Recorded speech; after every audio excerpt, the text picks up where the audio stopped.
So this is the current. Our discussion today is about a catastrophic American failure in the eyes of the world and, of course, in the cities and towns of our states. So our panel will discuss particularly the events in Uvalde, Texas, and Buffalo, New York. But we are talking immediately after the Memorial Day weekend. And it's worth noting that during a weekend that commemorates the loss of US troops defending their country in battle, there were more than 14 mass shootings. Shootings in which more than 4 people died in the US over this one weekend, in which 156 people died in total and 412 were injured. And for comparison, 40 civilians a day on average have died in the Ukraine during the course of the war with Russia, a slightly lower casualty rate than we experienced in the US this weekend. So America has turned its guns inwards. What are we doing to ourselves, and why? So we're not the only country with guns. Canadians have guns, about 12 million of them. Australians and New Zealanders have guns, 5 million there cumulatively. And each country has experienced a mass shooting, but nothing like the regularity of what we suffer in the US, where there are more guns than citizens, more than 350 million firearms here. So I'm introducing first Ryan Busse, who is the author of GUNFIGHT, which describes his journey from being a high-level gun industry executive to an outspoken critic of the National Rifle Association. He's now a senior advisor at Giffords, the anti-gun organization founded by Gabby Giffords, the former congresswoman who was herself shot as she was campaigning in her district. Ryan, I want to throw this first question to you. Why, unlike New Zealand or Canada, are we incapable of giving up guns, and why are there so many and such violent ones here? That really gets at the heart of the matter. My assertion in the through line of my book is that the radicalization, our national radicalization, in our intractability and our division in this country, was developed and seeded by the NRA and the firearms industry, and then handed off to the political right, which changed our politics, which we live under now. And so we happen to be discussing today the very issue that is at the heart, I believe, of our radicalization. And so it's not surprising to me that this is the most difficult for us to tackle, because it's really deeply intertwined with our very politics. If you think about the all or nothing politics of the NRA, that now dominates women's reproductive rights. It dominates the environmental issues that we're trying to address. It even dominates local school boards. We've read stories about this. And so I think, and I assert, and I have written much since my book has been published, that if we will start to make progress as a country on all of those other issues when we can figure out how to make progress on guns, because guns are at the very center of our radicalization. It is the most difficult thing, but it's also the most important thing.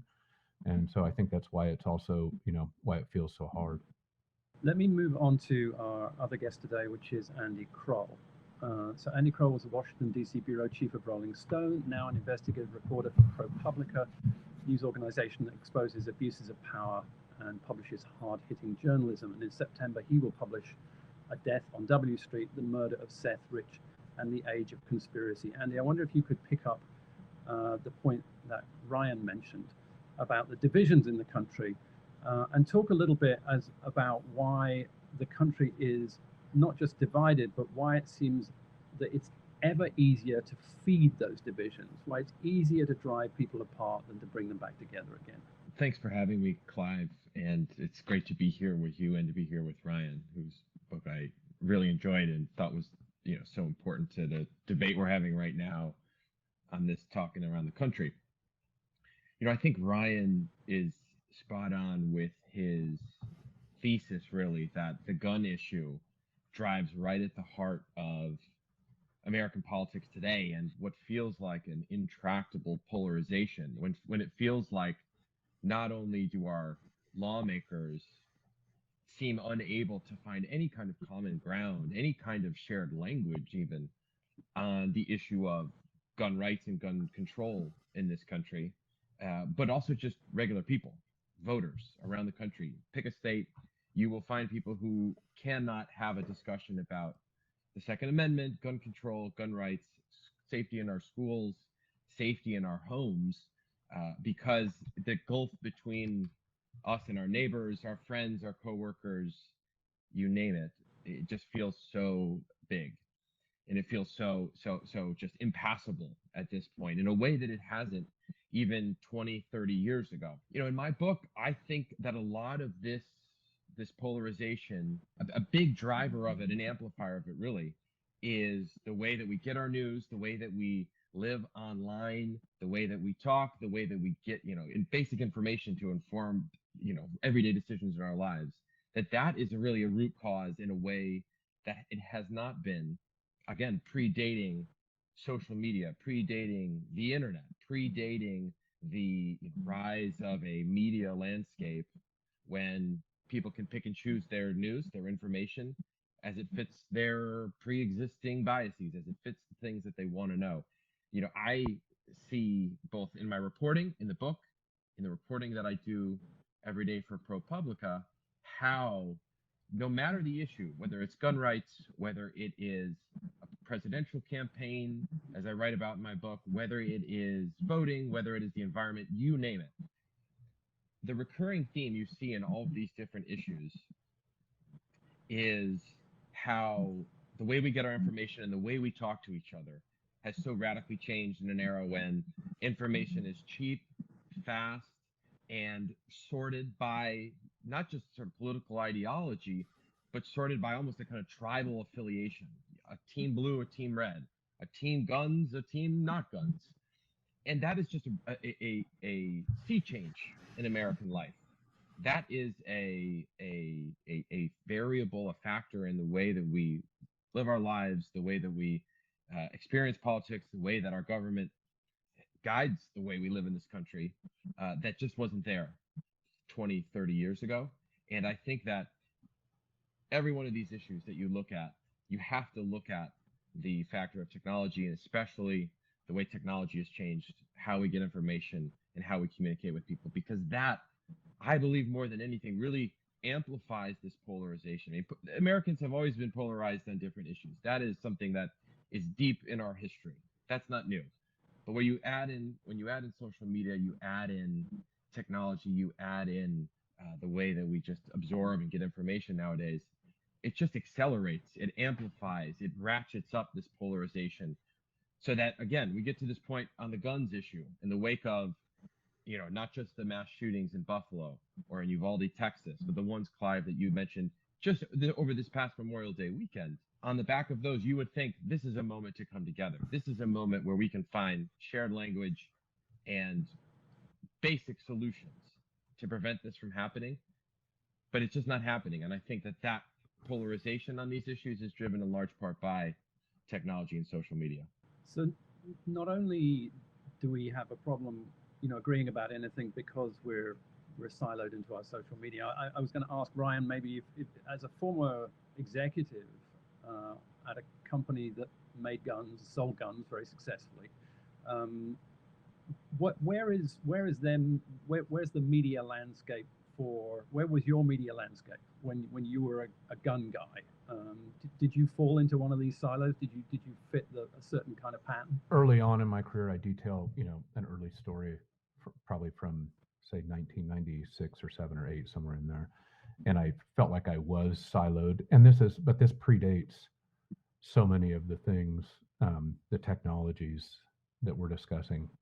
So I didn't feel siloed then, but I was, and who knows, it may have gotten far worse if I would have had access, or if we would have, sort of had this self-perpetuating storm that we're discussing here today. I think, to this point, I feel like the firearms industry, like we have formed, I think this is very emblematic of the rest of the country, but the firearms industry has formed itself into what is the equivalent of a badly gerrymandered congressional district. In other words, it's created a feedback loop where it only has incentive to move one direction. It's only pressured from one direction. It can only ever act in a more extreme way because the incentives in the system reward it acting ever more extreme. So that's why you see, for instance, the gun that was used in the Uvalde shooting just a few days before that happened the maker of that gun, Daniel Defense, had posted a social media post with a young toddler sitting cross-legged holding a gun, shielded by a Bible verse. That is going to get worse, much like our politics is going to get worse if we don't interrupt that system. That's just the way gravity is pulling it now. So I wanted to talk also about the role of social media, not just in kind of condensing a community for gun owners, but of course to some extent, creating in their minds the targets. Because when we think about mass shootings, you have to look at the groups that are victimized by them. And they are too often faith groups or racial groups or colleges or schools. It's not uniquely American. New Zealand's worst gun massacre was of a Muslim community in Christchurch at 2 mosques by a white supremacist. New Zealand then made legal changes to try and deal with that, and social changes too. But where is the evil link between a group of people who would define themselves as gun enthusiasts and who, as of this weekend in Texas, loyally trooped out to the NRA festival? How does that tip over for some of those people into identifying hostile parts of America and using their guns on them? I want to ask you, Andy, that how do you toxify that group so that a small piece of it can think, I can take this gun, which I might have bought as a piece of sports equipment, and use it in a deadly rampage? How does that happen? What you often see is that an individual or a group of individuals will seek out some particular online community for the same reason that a lot of people seek out an online community, because you want a sense of belonging. You want to be interacting with people that share either your interests, your values, your beliefs, you name it. It starts out with something that isn't as extreme as, hatred toward a particular ethnic group or a religion or a racial community in this country or any other country. It doesn't happen that fast. I think what you see quite often, what I saw in the reporting of my book around the conspiracy theories involving Seth Rich, the murdered DNC staffer, but what you see in a number of other areas is someone lands in a community on an online forum like Reddit or 4chan or 8chan. Sometimes it's even on Twitter, but Twitter, I think, is a little bit of a different creature. We can talk about that later. But they wind up in a forum about, for instance, are the Donald. This was a Reddit forum that was kind of a 24/7 staging ground, rally, meme factory, gathering place for supporters of then presidential candidate Donald Trump in 2015 and 2016. It was basically a huge party if you were on the Make America Great Again train. And people gathered there and they talked about Trump and they shared videos, they shared memes, they passed around hashtags. Sometimes they even tried to rally their energy to try to bring people together and help Donald Trump win in like online polls about who won the last presidential debate. That kind of thing. It was really kind of an online organizing space. But what you see in those kinds of spaces is not only what I just described, but you also see the introduction of slightly more extreme ideas. You see the introduction of ideas that are racist or that are denigrating of certain ethnicities.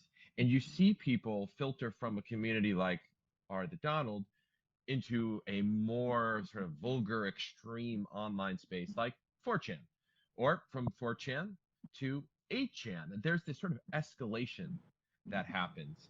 Now, according to the supposed manifesto for the Buffalo shooter, this young man spent time in these communities, 4chan and 8chan.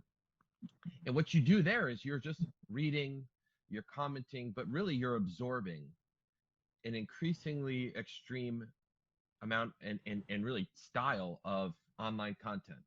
And so one theory that was really flourished, that really got a lot of traction, not necessarily in the more kind of mainstream Reddit world, but if you go further to the fringes, 4chan, 8chan, places like that, was this notion of the quote unquote great replacement theory, that there was this sort of global plot underway to, rid the world of of the white race and to take it over by a group of elites, by, again, basically a sort of modern version of eugenics and extremely sort of xenophobic ideology. And what happens when you get into these extreme online spaces is that you start really kind of marinating in these theories. You're seeing them more often. Maybe you're interacting with them. Maybe you're sharing them to someone else, but you're absorbing them day in and day out. And again, this supposed manifesto from the Buffalo shooter, he writes in there that he was, extremely bored in the spring of 2020, right as the pandemic sort of shuts down America and much of the world, and turned to these online communities and just kind of kept going deeper and deeper and deeper, further and further and further toward the fringes. And that's where the most extreme conspiracy theories, ideas, ideologies live. And that is what social media so often does, is it is a ladder up or down, maybe is probably a better way to put it, a ladder down to these more extreme ideas that ultimately breed, the belief that whites are a superior race, or that the great replacement theory is real. And then in several instances in the US and abroad, like in Christchurch, people act on those theories that they encountered after this escalation in online communities. So are we saying, I'd be interested from both of you in this, are we saying that we can have, either we can have social media, we can have unfettered access to the internet in all its glorious variety, including the disgusting varieties, or we can have guns, but we can't mix dangerous ideas with dangerous firearms? Is that what we're saying here? Has the landscape changed so much because of social media that we can no longer afford ourselves the luxury of thinking we can both think these thoughts and we can have a gun to hand? I guess I would like to say that in a broad sense that's kind of true, but we live in a complex democracy where nothing really ever operates on the polls, not effectively. And I use a couple different analogies or examples, but one of them is cigarettes, right? We have divisive social media and we still have tobacco, but 18 years ago, we did things that made tobacco usage and cigarette usage marginally better, not marginally worse. We still have lung cancer. We still have chain smoking. We still have kids that smoke. We still have, all the disaster, emphysema. We still have all the disastrous impacts. We just have less of them now. And we discourage it instead of encouraging it. And I think social media puts all of that on steroids, because the system I described in and around the marketing of guns really harnesses that kind of ever extremist that Andy talks about, that ever more loud, vitriolic, extremist sort of marketing actions. But still, I say we can have guns and we can have social media, and we can make choices that make the gun issue in America a little better instead of making it a little worse. And here's one. The kid in Uvalde bought his rifles 2 days after he turned 18 years old. Now, why didn't he get them when he was 15 or 16 or 17? Because the law says he can't buy them until he turns 18. Now, I think that law is wrong. It should be at least 21. But my point here is we can move that to 19 tomorrow. We can move it to 20 the day after that, and we can move it to 21 the day after that. Would it stop all kids from getting it? Probably not. Would it make it marginally more difficult? I think so. After all, this kid waited until he was 18. He followed the law.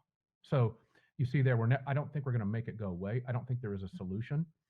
I think your question, Clive, about are we sort of stuck with this because we live here and we have guns and we have a constitution and we have social media? I think we are stuck with some of it. The question is, how much do we want to be stuck with? So you're right. It seems incredible, of course, in this country that you can own a very dangerous gun 3 years before you can drink in many states. And that if we're not prepared to trust young men to drink responsibly, why would we trust them to shoot responsibly? That does seem an extraordinary disconnect to me. But I want to ask about something else, and it comes of the conversation about what sort of psychological health we are in, or the people we are in, some of whom we're entrusting guns to. Now, Australia's worst mass shooting was in Tasmania in 1996. And the shooter's motivation was both that he was suicidal, although he is actually still alive, and that he wanted to become notorious. And in Buffalo, New York, it seems there that the killer shared some of those motivations, although he too survived. The killer in Uvalde maybe seems determined to perish. I don't know, but this notoriety, which is also a product of social media. I mean, in Buffalo, the guy filmed the entire event, clearly with the intent that it should be commemorated, maybe even somehow applauded. That is not a psychologically healthy person. A suicidal person filming the killing of others is not a psychologically healthy person. So where is the capacity in this country to identify that tier of people and say they have to be kept away from firearms? I could throw this at either of you. I think it's an impossible question to answer, so it's not really fair. But Andy, can we ever identify people who are just absolutely dangerous when they get their hands on guns ahead of time? Yeah, I think about this from two angles. One from the gun safety angle and one from the social media information space angle. I mean, on the gun angle, we have red flag laws in this country. I think there are 19 states that have those now. And in 2020 and 2021 alone, I think maybe 7,000 or 8,000 petitions were filed under those red flag laws. A red flag law, of course, is a measure that allows someone to file a petition with a court to deem someone dangerous and thus unable to purchase or use a gun given their mental state as attested by someone in a position to know. And that is a policy that is on the books, again, in almost 20 states. And I think members of Congress, including a few Republicans, I would say, are looking at, are there ways to incentivize more states to put in place red flag laws? I think Senators Blumenthal and Lindsey Graham are looking at that right now. Now, there's a red flag law in New York, and it didn't stop the Buffalo shooter. And there are real questions being asked of the local law enforcement authorities about why that wasn't the case, because there's some evidence that's come out to suggest that that young man should have been either identified or in some way that red flag law should have potentially affected his ability to get the weapons and do what he did in Buffalo. Now, the other piece of this is the other piece of this is the social media piece.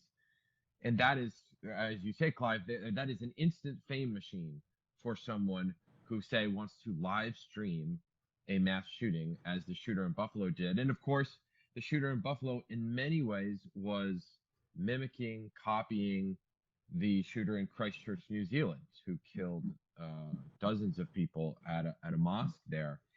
And I don't think there is any way for a social media company to instantaneously be able to stop those live streams from happening. In Buffalo, I believe it was Facebook, pulled that down within a few minutes, but a few minutes in the span of a mass shooting is an extremely long time.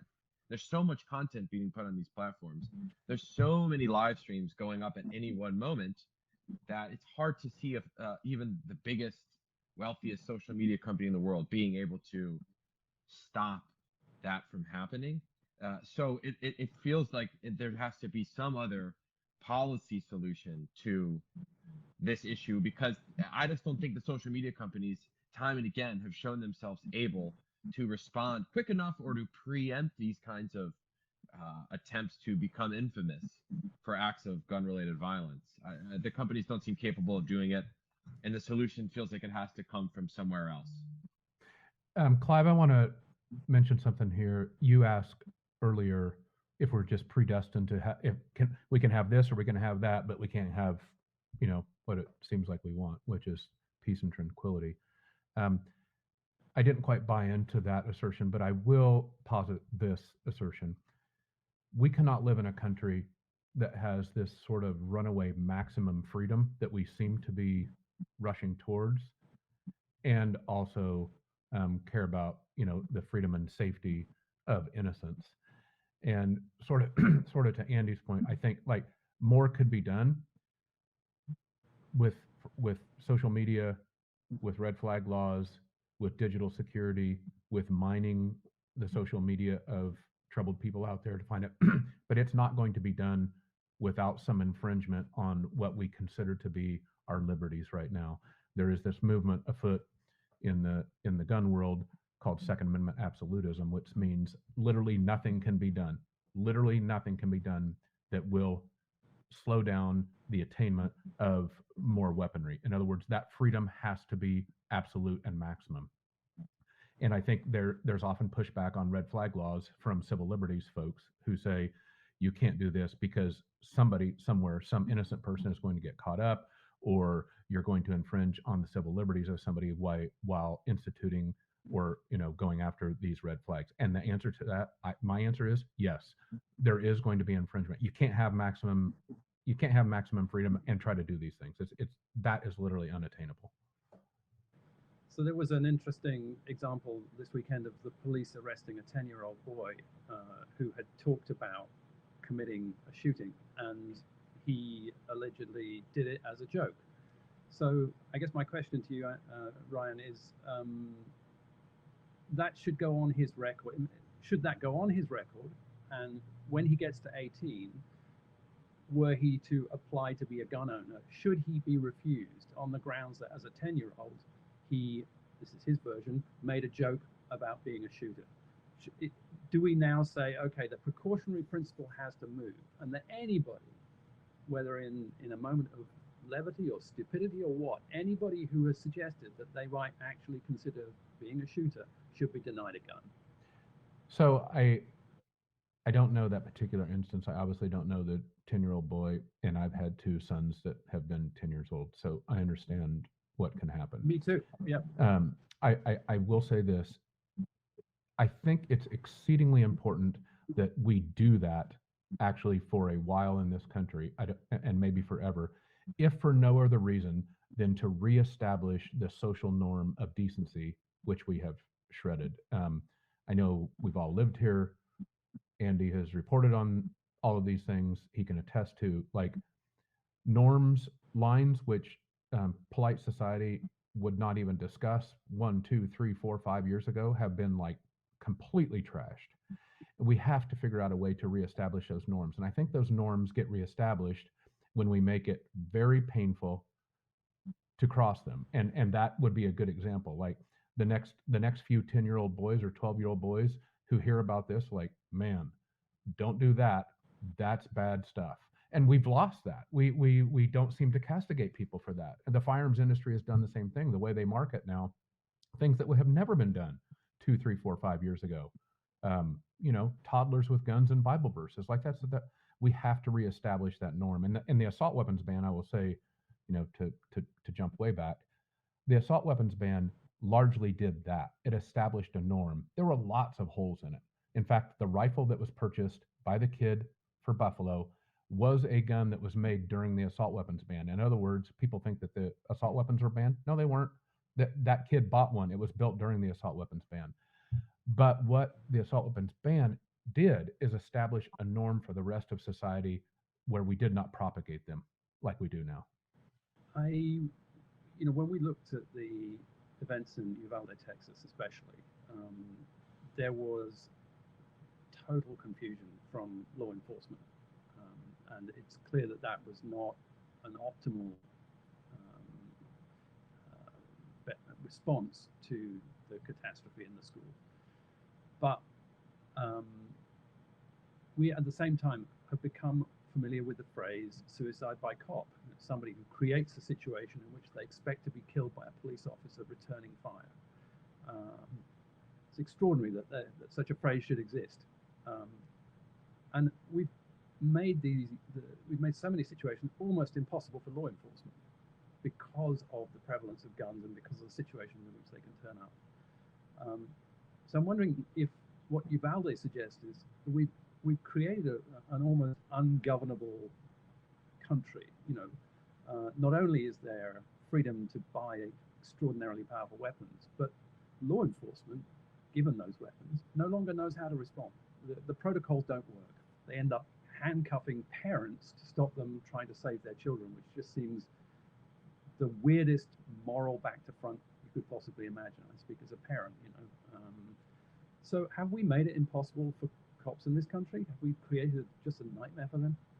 In the process of writing my book, I've gotten to know a decent number of current and former law enforcement officials here in Washington, D.C., where I live. It's been really interesting and honestly enlightening to get to know these folks over the last 5 or 6 years for a handful of reasons. I mean, one, because my knowledge of policing and how you actually investigate, say, a homicide in a big city was sort of limited to prestige television and old detective fiction novels. So talking to them has been kind of an education in how this actually works, how policing in a big city like DC actually works. But also it's been a tumultuous last 5 or 6 years, this sort of era of mass shootings. In the most recent couple of years, a nationwide surge in homicides. Here in DC, we've seen that, but also nationwide, we've seen this as well. And so I've been, seeing these trends happening through the eyes of former detectives, former beat cops, former prosecutors in the federal attorney's office here in DC, which oversees local and federal crime.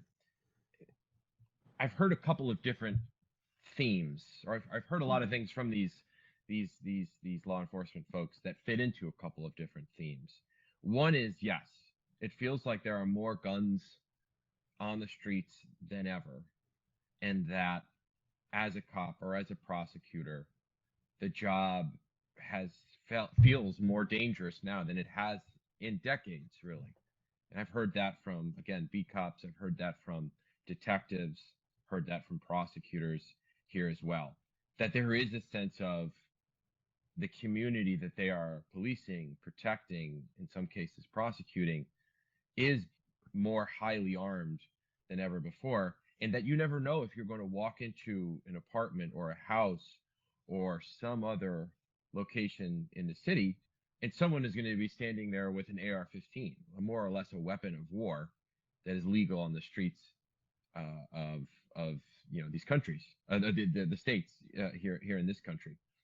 So there is that, and that that plays on your mind if you're a law enforcement official, and certainly makes you more hesitant. It makes you more fearful of what you might encounter, that your next shift might be your last.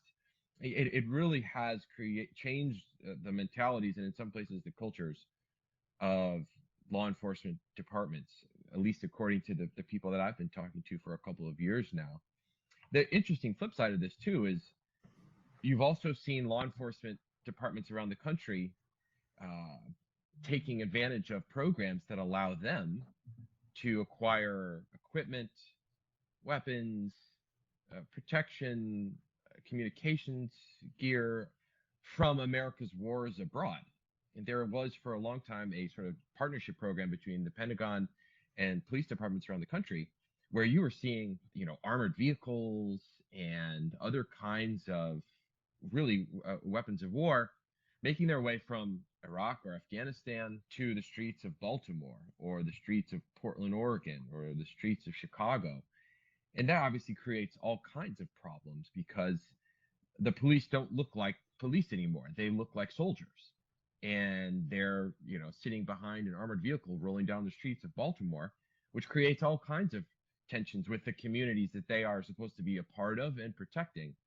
And so I think that this sort of both militarization of cops, which law enforcement have said in some cases as a response to the flood of guns onto the streets, and also from the cops who aren't, wearing battle armor from Afghanistan, but are just trying to protect their communities, seeing this flood of weapons into their cities has just created a sort of nightmare situation, and perhaps explains the hesitation of a cop in Uvalde or in one of these other situations to not go running into a mass shooter situation.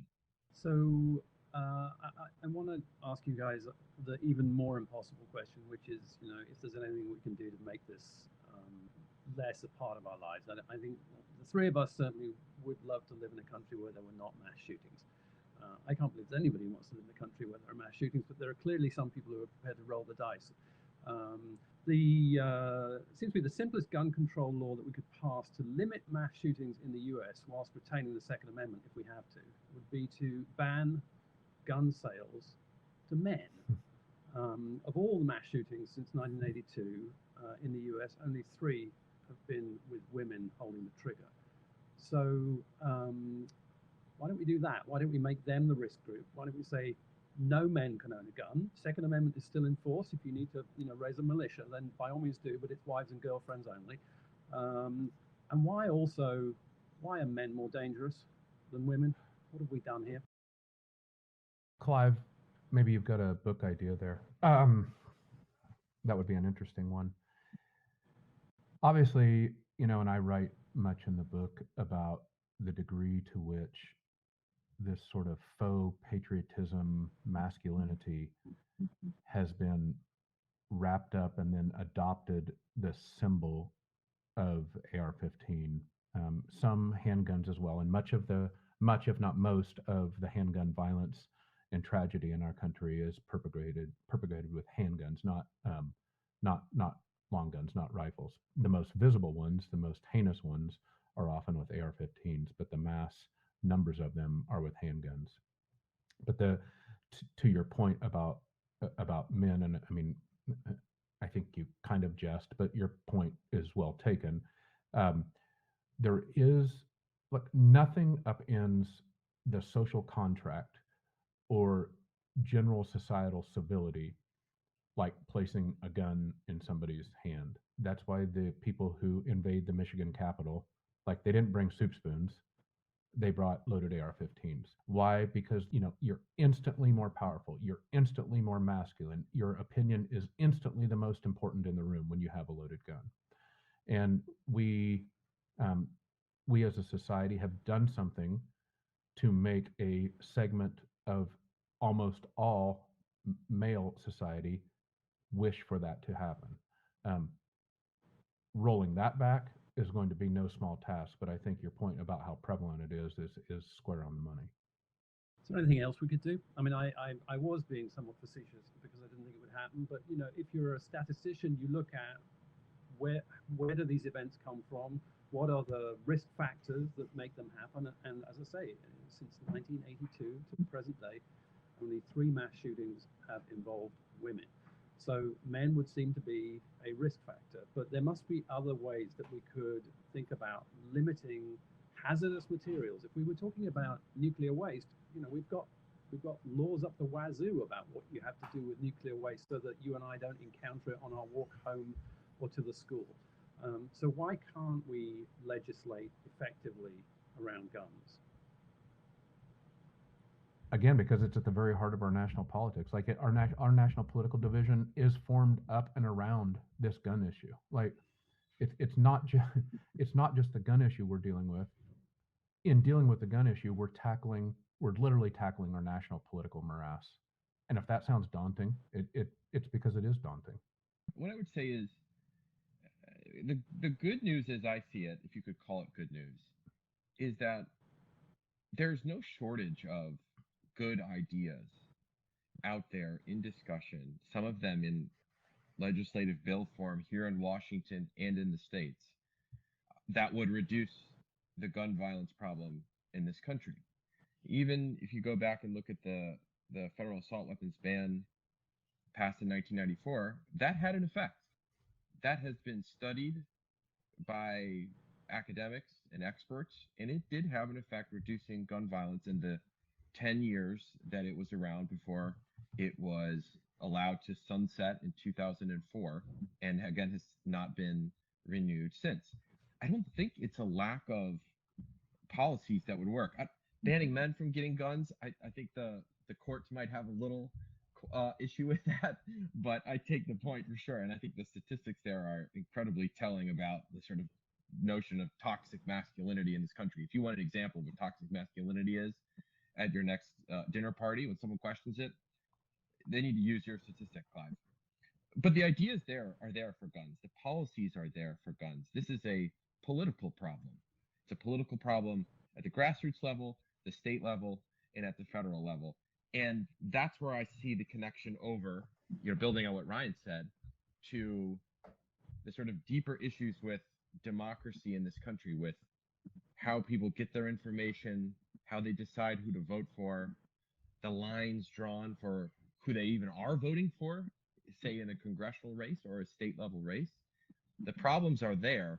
And I think that social media is a huge part of this problem because, again, it has siloed us off into seemingly different, not just different information streams, but sometimes it feels like different versions of reality where we don't understand each other anymore, let alone don't talk to each other anymore.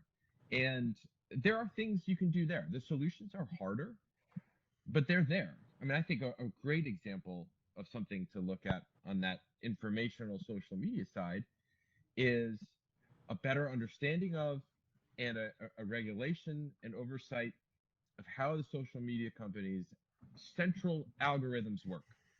Because if you go on Facebook, Twitter, you go on any of these other, Instagram, you go on these other platforms, there is an algorithm underpinning how those platforms work. What content gets rewarded, what content gets ignored. And I think that a lot of these problems derive from the fact that what's the most outrageous, the most extreme, which gets people angry, which makes people fearful, the content that elicits those emotions and reactions, that's what's rewarded on Facebook. That's what's rewarded on Twitter. That's what's rewarded on other social media sites. Now, if you could get in and tweak the algorithm in a way that was more emotion neutral, or at least rewarded something other than just whipping people into an angry froth all the time and making them fearful their rights are being snatched away from them, I think that that would go a long way toward changing how we talk, the information we get, how we perceive events in our legislatures and in Washington, and possibly get people behind an idea like background checks. Create the incentives for lawmakers to want to do something that has 90% public support as opposed to fearing the 10% is going to vote them out of office the next time they're on the ballot. So I think the solutions are harder with social media, but I think that they would have a real impact on the underlying sort of polarization and in some ways just the underlying rot that is creeping into our democracy right now. So I wanted to ask one last question just to wrap up with, and I really want to thank you both. And I want to thank you both because it's been it's a fascinating conversation. It's a conversation that we are in broad measure of agreement on, so we haven't had an argument about this. But one of the things that always struck me about guns is that if we disagreed dramatically, and we were sitting in a room together, we were having a disagreement, we were arguing it out, going hammer and tongs at it. That argument would be manageable and robust and perhaps even fun, unless one of us put a handgun on the table. At which point the argument would change. The way that we felt able to conduct it would change. The respect, perhaps, that we might feel for one another would change because of the presence of the gun. And I think this is what you're getting at, Ryan, when you talk about guns in American life, is that you don't have to shoot a gun to ruin a conversation. The fact that a gun is anywhere near an argument transforms the argument, or it transforms the journey to school, or it transforms the journey to temple or to church, or it transforms the journey to the supermarket if you feel that your supermarket is a particular part of the community. I think that is the thing that we're trying to legislate, that it's not the right to shoot at a target or even shoot at a deer unless you happen to be the deer. It's the fact that the gun has taken over so much else. Absolutely I true. wonder. I will say I'm a favor of something, and Clive, you're just right on the money. This one thing we could do as a country easily, and I think almost all responsible gun owners would be in favor of this. This idea that open carry, we call it open carry, and it's legal in most states, is legal. Like, to me, that's insane. In this day and age, we're not living in the Old West. As much as I would like to, we don't. And so if you're open carrying, especially a loaded AR-15, traipsing around a state capitol or a kids protest, as my book opens with my son being intimidated by these open carry folks. You're not doing that to protect yourself. You're doing that to intimidate people. Democracy does not happen at the barrel of a gun, to your point about the friends and the gun on the table. And this idea of a broken or intimidated democracy and the gun issue are not separate topics, because we have to have a healthy democracy to fix the other. And the other is harming the one that we have to have healthy. You see, they're like intertwined. And so we have to back the intimidation with guns out of the democracy so the democracy can fix the other things. Well, in the spirit of that, I want to thank you both for your thoughtfulness. I want to thank you for your books. I want to thank you for bringing insight into an issue that bedevils us right now, and for joining us today on The Current. So, Ryan Busse, Andy Kroll, thank you so much. Thank you. Thank you.